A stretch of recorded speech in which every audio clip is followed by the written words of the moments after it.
Alors j'ai une question. La malédiction est-elle une fatalité? Après tout, à en voir le désespoir qui règne sur ce monde, on dirait bien que oui. La loi de Murphy, vous connaissez? Pourtant, c'est une théorie des plus répandues. La loi de Murphy, elle consiste à voir les effets négatifs comme les seuls effets dominants de notre existence. C'est la tartine beurrée qui tombe toujours du mauvais côté. C'est le verre toujours à moitié vide. C'est notre mauvaise étoile qui annonce toujours de mauvaises nouvelles. C'est l'effet boomerang, où les choses négatives nous reviendront un jour ou l'autre en pleine figure. Les jeunes disent aujourd'hui que c'est le mauvais karma. Cette pensée qui consiste à baisser les bras et à s'en remettre à une fatalité écrite à l'avance, par nos échecs et nos actes sombres. Eh bien, c'est la pensée dominante. En tous les cas, cette pensée se renforce même chez les plus optimistes. Aujourd'hui, les plus optimistes se sentent hantés par des pensées de mort. Mais il y a toujours un moyen de sortir d'une spirale infernale ou de sortir de cette fameuse loi des séries, même quand tout est au plus mal et que rien ne marche. Toucher le fond, ça n'est pas forcément un point d'arrivée. Et le moyen de rebondir n'est pas lié au résultat d'une adhésion à une philosophie des Lumières, ni à une nouvelle méditation. La solution, c'est l'espoir. L'espoir. Eh bien, l'espoir, c'est un sentiment qui permet de reconsidérer l'avenir en des termes positifs. Mais comment recevoir de l'espoir? Comment cet espoir peut-elle naître alors que tout est noir? La psychologie affirme que celui qui désire espère et croit en lui-même, et que ne plus avoir de désir provoque le désespoir, puisqu'on ne croit plus en soi. Or, la réalité est plus profonde que cela. La recherche de nouveaux désirs n'amènera pas un nouveau souffle d'espoir, tout simplement parce que les désirs humains pâlissent à ce moment-là. Ils n'ont plus d'attirance. Voilà la cause profonde du manque d'espoir. Et ce qui est certain, c'est que l'espoir ne peut pas renaître tant qu'il n'y a que du noir. Il faut une lumière. Je cite encore une fois le prophète Zacharie dans la Bible. « Au temps du soir, la lumière paraîtra. » Donc, aussi faible, aussi minuscule soit-elle, cette lumière, elle doit exister. Même si c'est un lumignon, cette lumière, aussi infime soit-elle, crée de l'espoir. Quelle est cette petite lumière concrètement? Eh bien, c'est une réponse. Le lumignon, en fait, c'est la réponse à une prière, tout simplement. Lorsque l'on prie, alors qu'on ne peut plus se raccrocher à rien, absolument rien, l'espoir naît ou l'espoir renaît. Ça veut dire que le cordon qui avait été cassé se reconstitue alors, et le contact avec le divin reprend vie. L'espoir, en hébreu, eh bien c'est le mot tikva. Tikva qui est employé dans 33 versets dans la Bible. Je ne reviens pas sur le nombre 33, qui est un nombre de vérité, mais voilà. C'est un nombre qui a le sens aussi de corde et de cordon, pas seulement espoir. L'espoir, ce cordon qui vous rattache à la vie, il ne naît pas parce que vous avez entendu un prédicateur vous prêcher la vie éternelle. Il ne naît pas parce que vous avez été séduit par une doctrine vous convainquant de la résurrection. Le cordon n'est pas là. Regardez Matthieu 12, 18. Il nous le dit aussi. « Voici mon serviteur que j'ai choisi, mon bien-aimé en qui mon âme a pris plaisir. Je mettrai mon esprit sur lui, et il annoncera la justice aux nations. » Mais de quelle manière? Il ne criera point, et personne n'entendra sa voix dans les rues. Vous voyez, ce n'est pas sa voix et ses cris qui nous amèneront vers lui. Ce n'est pas en descendant dans la rue, en allant dans un lieu, que l'on trouvera l'espoir. Cet endroit lumineux est infime, invisible, caché, très profond, puisqu'il se trouve dans le cœur de chacun. Et prier, eh bien c'est comme souffler sur les braises, c'est rallumer un feu qui était éteint. Ésaïe le prophète le rappelle au verset 20 du chapitre 12 de Matthieu. « Il ne brisera point le roseau cassé, et il n'éteindra point le lumignon qui fume, jusqu'à ce qu'il ait fait triompher la justice. »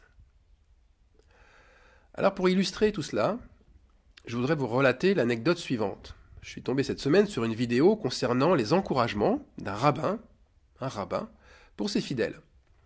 Et ce rabbin, très connu des Juifs, français, Il racontait qu'après plus d'un mois de confinement des Juifs en Israël, ils n'avaient plus de concerts, plus de théâtre, plus de cinéma, plus de bars, ni de restaurants, comme chez nous, d'ailleurs, en France.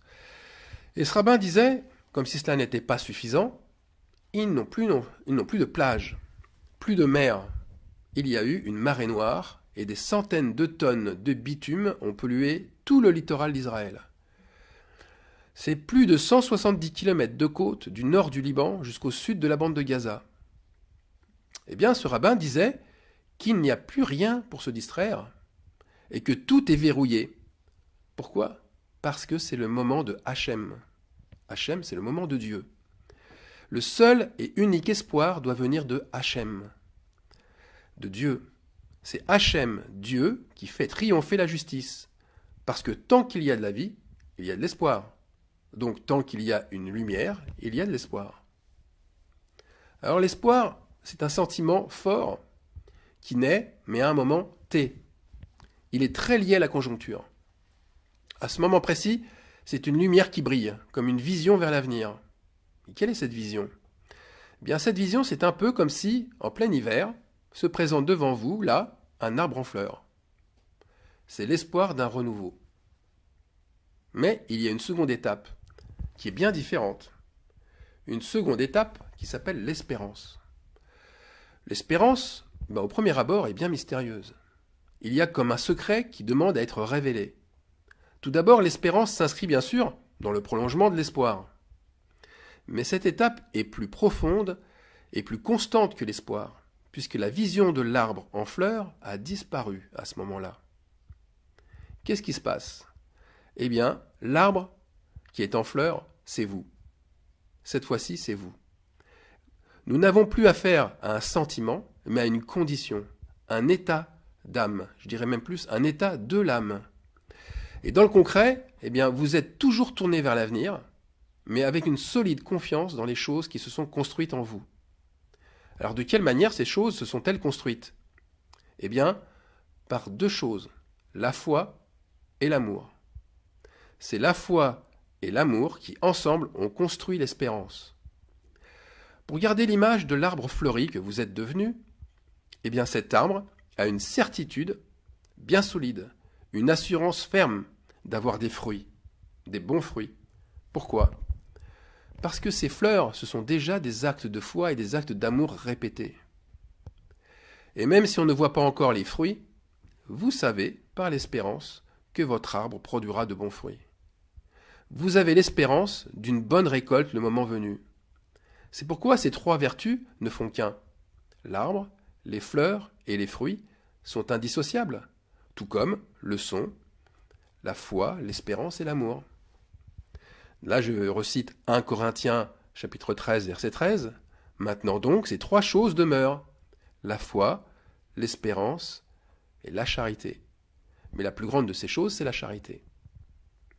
Alors nous comprenons mieux maintenant le sens du mot espérance lorsque Paul l'emploie dans 1 Corinthiens 9, verset 10. Celui qui laboure doit labourer avec espérance, et celui qui foule le grain, fouler avec l'espérance d'y avoir part.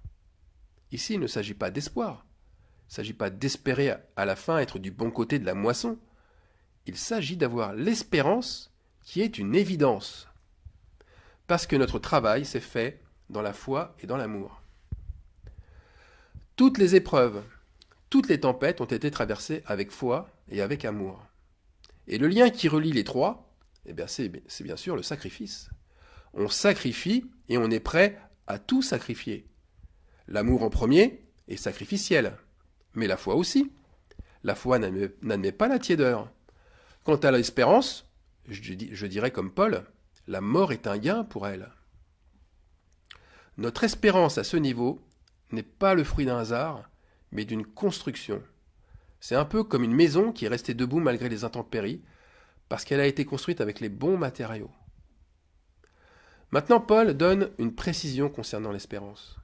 On lit ça dans Galates, chapitre 5, verset 5.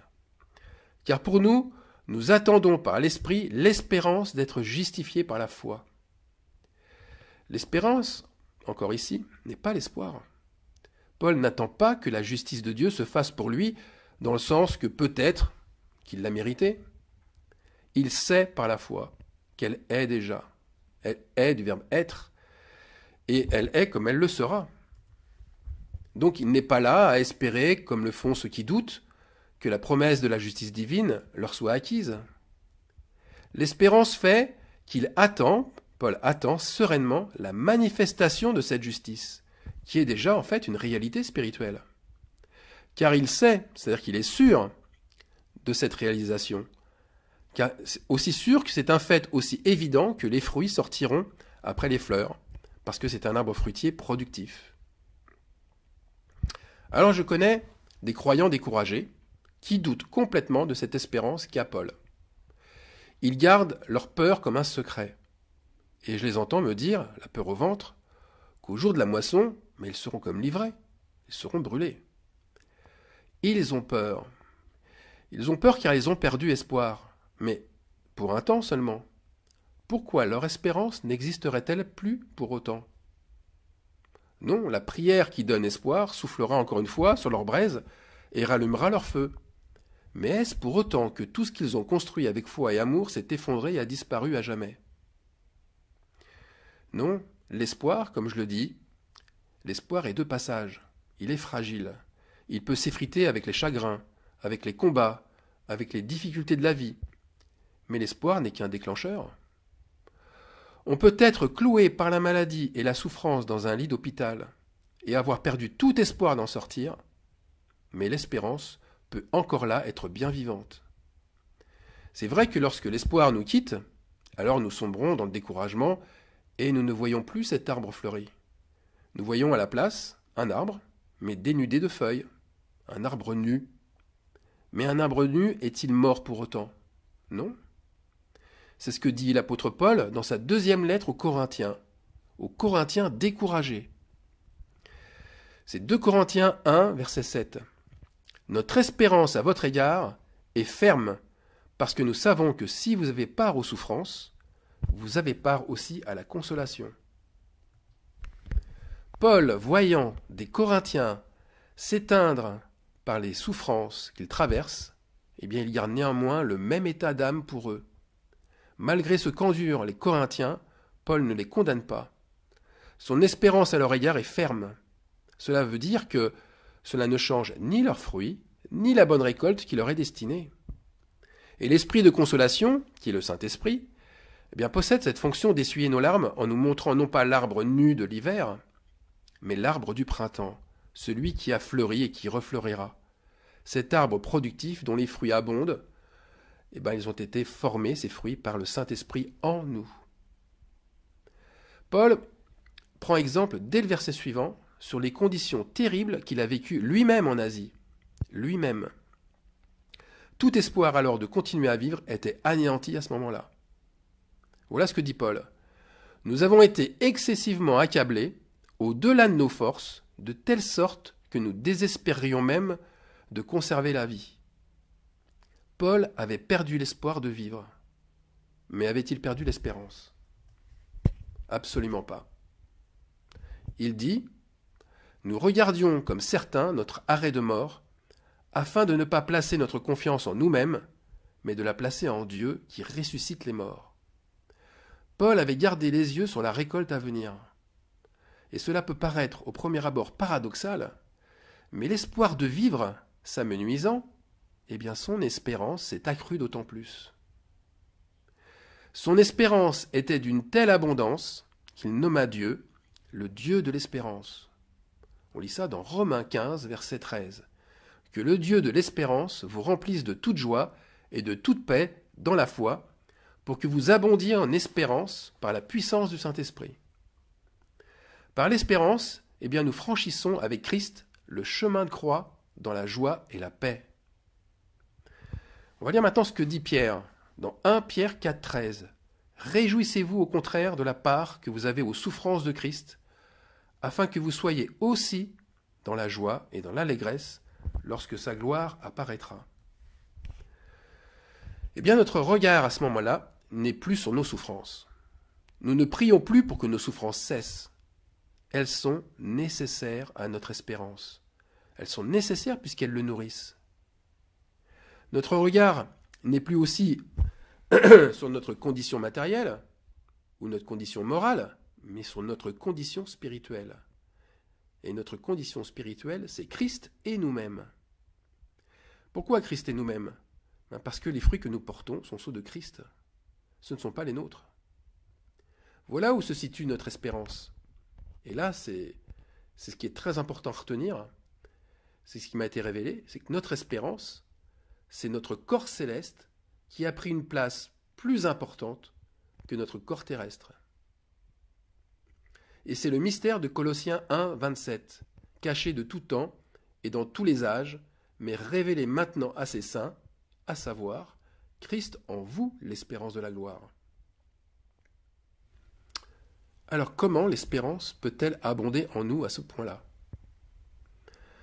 Parce qu'elle devient le résultat de ce qu'a dit Paul, et que nous lisons au verset 28, « Exhortant tout homme et instruisant tout homme en toute sagesse, afin de présenter à Dieu tout homme devenu parfait en Christ. » Eh bien, l'espérance qui abonde, c'est de pouvoir se présenter devant Dieu dans l'état d'hommes et de femmes matures, c'est-à-dire téléios en grec, parfait, accompli. Sans l'espérance, point de perfection, pas d'accomplissement terrestre. Pour en revenir à tikva, tikva en hébreu, qui signifie espoir, cordon, corde, ce n'est plus un cordon que forme l'espérance. Le cordon, c'est pour l'espoir. Mais là, c'est bien une corde grosse et solide. Et cette corde est même incassable, car c'est l'espérance de la gloire. Voilà comment la souffrance accomplit en nous l'espérance. Car sans elle, la souffrance et l'espérance, nous ne pouvons parvenir à la stature parfaite de Christ. Une stature, c'est la hauteur de la personne. Et cette taille, elle est atteinte quand nous prenons conscience que Christ, en nous, est bien supérieur que nous seuls, notre corps terrestre. Alors, je prie que notre Seigneur Jésus-Christ scelle en nous l'espérance de la gloire. Amen.